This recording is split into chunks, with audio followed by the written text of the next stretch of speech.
네, 뉴욕 앤 서울 MTN 이항영 전문위원 오늘도 변함없이 연결하겠습니다. 위원님 안녕하십니까?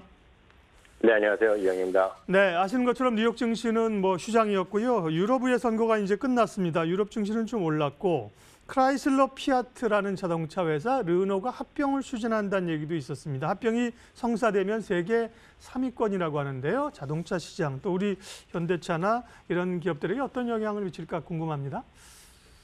네, 유럽 주식시장이 지난 주말에 이어서 이틀째 상승한 채 마감했습니다. 어제도 말씀드렸다시피 EU가 이제 총선거를 하고 했는데요. 실제로 보면 중도층은 좀 빠지고 극우층이라든가 그리고 녹색당 이런 층에서 좀 많이 좀 올라갔는데 그나마 시장이 좀 안정된 모습을 보인 것은 그래도 친EU, 즉 EU를 계속 유지하자는 층이 거의 절대 다수를 형성했기 때문에 일단은 EU의 체제 붕괴 우려감에서 벗어난 것이 오늘 결국은 유럽 주시장 올려놨습니다. 그러면서 유럽의 대표 지수죠. 스탁스 600이 한 0.2% 정도 올라갔고요. 독일도 오르고 프랑스도 한 0.4, 0.6% 정도 올라갔습니다. 바로 말씀하신 거가 이제 피아트 크라이슬러죠. 예전에 이제 크라이슬러였는데 일단 리만 사태 지나면서 피아트와 크라이슬러가 합병했었죠.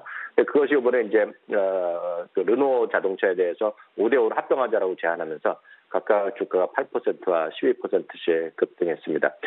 물론 이런 것이 어떤 영향을 미칠지는 모르겠으나 장기적으로 봤을 때 계속 말씀드리지만 우리나라도 마찬가지지만 전 세계 지금 자동차 기업은 별로 좋은 게 없습니다. 그에 관련해서는 아마 다른 사람 말씀을 인용해 드리면 지난 5월 초에 있었던 버크셔스웨이 주총에서 워렌 버핏이 한 얘기가 있습니다. 자동차라고 써 있는 것은 모두 다 좋지 않다는 얘기했거든요. 그만큼 공익경제라든가 이런 것들 그리고 사회 구조적 변화, 노령화 그리고 1인 가구가 증가하는 것은 어디나 마찬가지이기 때문에요. 자동차에 대한 신규 수요가 줄어들고 있다는 거 이런 것이 자동차 업계 어려움이고요. 이것 때문에 우리나라 자동차 회사가 좋아지고 나빠질 일은 전 개인적으로 보면 1도 없다라고 보고 있고요. 상대적으로 유로 달러는 오늘 1.119달러를 기록했습니다. 유로화가 그나마 달러 대비 약간 좀 반등하는 듯 했지만 결국은 다시 조금씩 하락하는 모습으로 오늘 마감된 것이 시장 특징이 되겠고요. 중국 주시장은 어저께 좀 나름 반등했습니다. 그렇지만 실적이라든가 전체적인 미중 무역 분쟁의 해소 이런 것까지 올라간 것이 아니고 MSCI 신흥국 지수에 계속해서 편입이 조금씩 확대된 것은 이미 기준이 나와 있는데요. 그거에 대한 상해 A 편입 비중이 확대된다는 이런 것들이 다시 한번 주가를 좀 밀어 올렸다라고 보셔야 되겠고요. 그나마 이제 어제와 오늘 그런 미국 시장에서도 미국 시장 휴장이었고요, 당연히. 그리고 트럼프 대통령이 미국과 일본의 정상회담 중이기 때문에 미국과 중국의 직접적인 관계에 대한 얘기는 서로 지금 약간 자제되는 분위기인데요. 이번 정상회담 끝나면 다시 한번 이쪽 관련해서 뉴스가 커지면 또 어떤 변동성이 나올지는 아무도 가늠할 수 없겠습니다. 예, 이항영 의원님이 이제 서울에 있을 때 늘 하시던 말씀, 자동차를 이전만큼 살 것이냐, 이제 빌려 쓰고 나눠 쓰는 공유경제 얘기를 하셨는데 정의선 부회장이 얼마 전에 그 얘기했더라고요. 젊은 층의 그런 패턴을 알고 있다. 거기에 이제 대비해서 가겠다. 그런 얘기를 또 한 적이 있어요. 미중 무역 전쟁은 결국은 이제 시간이 좀 끌어가는 그런 분위기인데요. 예, 새로운 협상도 없고요. 관련된 변화된 이야기나 혹은 월가의 시각 좀 잡히는 것 좀 있습니까?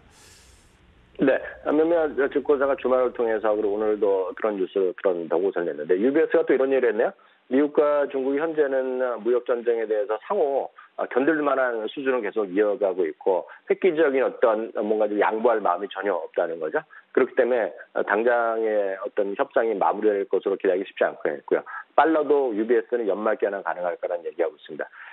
미중이 관세를 통해서 대출 국면을 일단 강화하고는 있지만 현 시점에서 양쪽 모두 견디고 유지해 나가는 큰 문제가 없다는 거죠. 그런 관점에서 트럼프 대통령이 자주 하는 말이고 어저께 미국과 일본의 정상회담 관련해서 또 그런 얘기를 한 거 아닙니까? 지금 관세를 올리다 보니 지금 자꾸 무슨 얘기가 될지 모르겠지만 미국의 재정이 튼튼해지고 있다 이런 얘기까지 하고 있거든요. 세금을 많이 거두니까요. 그러니까 그런 쪽이 양쪽에서 그러면서 뭔가 좀 비유적으로 말을 했겠지만 실제로 그만큼 양쪽에서 시간을 번다 그런 얘기를 할 수 있겠고요. 노무라는 이런 얘기를 하고 있습니다. 무역 전쟁에 이런 것이 조금 더 좀 우려한 얘기인데 2020년 11월에 있을 미국의 중간 재선거까지 또 갈 수 있다는 얘기까지 하고 있고요. 모건 스탠리는 지난주에도 말씀드렸지만 무역 관세가 남은 4천억 규모에도 또 만약에 이어질 경우에 글로벌 리세션이 불가피할 거라는 얘기하고 있습니다. 결국 월스트리트의 전반전 시간이 이렇습니다. 생각보다 장기화에 대비해야 된다는 얘기하고 있고요. 다만 우리도 마찬가지 뭐 증권사나 뭐 이런 경제 방송이야 뭐 할 수 없죠. 그러면 그에 따른 대안을 제시하는 법인데요.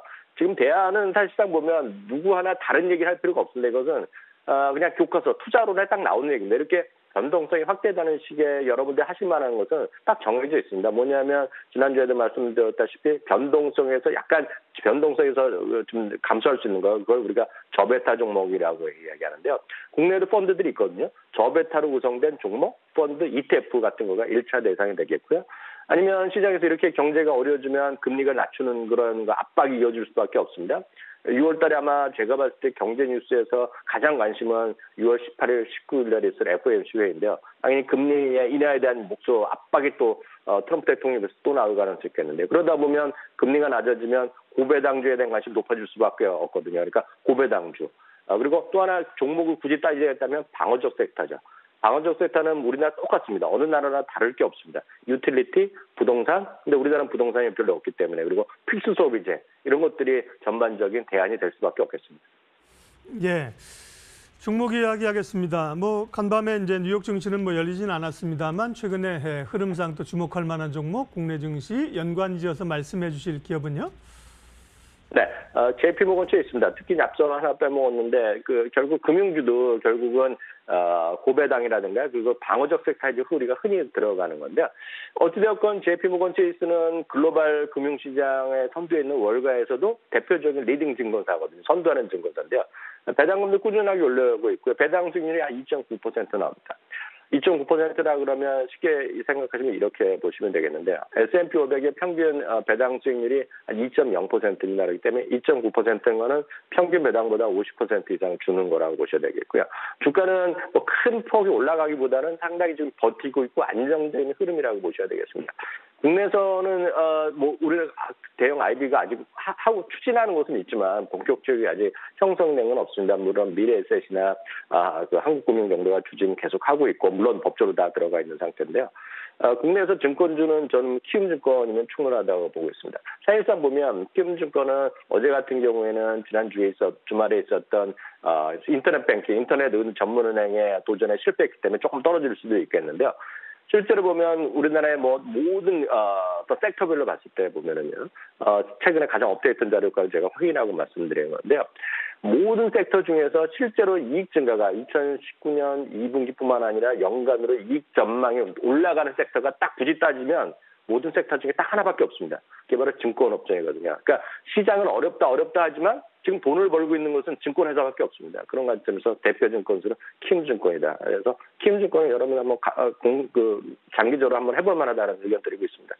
예, 말씀하신 인터넷 은행 관련해서는 사실 다우기술 같은 경우는 기대감을 좀 올랐기 때문에 이제 충격이 좀 컸었고요. 키움은 뭐 관련해서 사실 오른 게 별로 없습니다. 어제 이제 낙폭도 좀 적었고요. 오히려 뭐 키움증권은 주목해서 보자는 분들이 많습니다. 뉴욕앤서울 이양영 전문위원 함께했습니다. 위원님 잘 들었습니다. 네, 감사합니다.